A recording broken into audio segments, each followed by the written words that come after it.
আসসালামু আলাইকুম। আজকের এই সুন্দর রেসিপিটির জন্য আমি মুরগির হাড় ছাড়া মাংস নিয়েছি এবং সেটা ধুয়ে পরিষ্কার করে এতে কিছু লেবুর রস, বেকিং সোডা এবং স- লবণ দিয়ে ম্যারিনেট করে রেখে দেবো। বেকিং সোডা মাংসটাকে একটু নরম করবে এবং সফট করবে। ওকে, এটাকে 10-15 মিনিটের জন্য রেখে দেবো রেস্টে।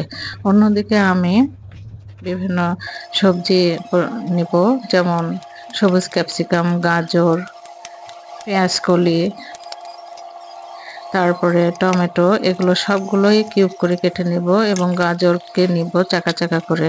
এগুলোকেও আমি লবণ, সাদা গোলমরিচের গুঁড়া, লেবুর রস দিয়ে, লবণ দেব না, লেবুর রস, সাদা গোলমরিচের গুঁড়া এবং কালো গোলমরিচের গুঁড়া দিয়ে মেখে রেখে দেব।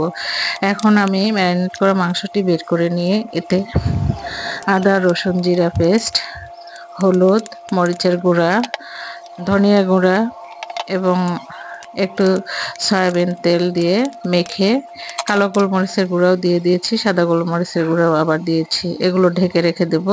15-20 মিনিট রেস্টে রেখে দেওয়ার পরে এগুলো বের করে নেব। অন্যদিকে সাসলিক কাঠি গরম পানিতে ভিজিয়ে রেখে একটু 2-1 মিনিট গরম পানি দিয়ে সিদ্ধ করে নিব এবং কাঠিতে এখন টমেটো, গাজর, ক্যাপসিকাম, পেঁয়াজ একের পর এক দিয়ে একটা করে মাংস দিয়ে তারপরে আবার টমেটো, পেঁয়াজ, গাজর দিব, আবার একটা মাংস দিব, আবার টমেটো, পেঁয়াজ, গাজর দিব। কাঠিতে ধরার মতো জায়গা রেখে যেতটুকু ধরবে, দেখুন আমি যেভাবে সাজাচ্ছি এভাবে আপনারা সাজিয়ে নিতে পারবেন এবং এভাবেই আমি আমার প্রায় 8টার মতো কাঠি হয়েছে। এগুলোকে সব সাজিয়ে নিয়ে আমি রান্নায় চলে যাব।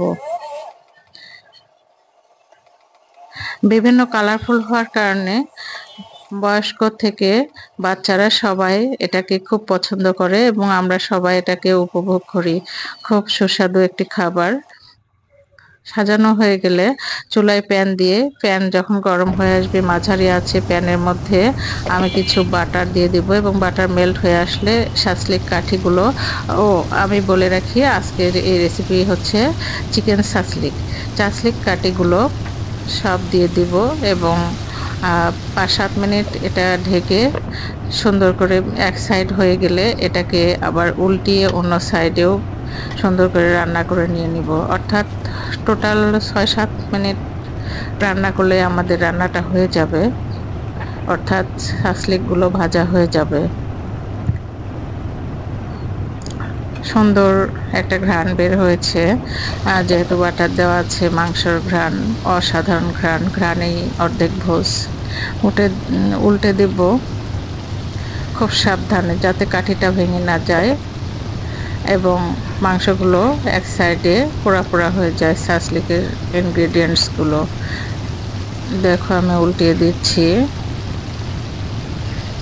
প্রায় মাঝারি আছে রান্না করছি, বেশি জোরে আঁচ দিলে, তাপ দিলে উপরে পুড়ে যাবে, ভিতরে হবে না। এই যে দেখুন পোড়া পোড়া যে কালার, অর্থাৎ কাবাবের যে কালার, এটা এখন চলে এসেছে। এটা খাবার উপযুক্ত হয়ে গিয়েছে। ভিডিওটি আপনাদের পছন্দ হলে লাইক দিবেন, শেয়ার করবেন আর চ্যানেলটি সাবস্ক্রাইব করে প্লিজ প্লিজ পাশে থাকবেন।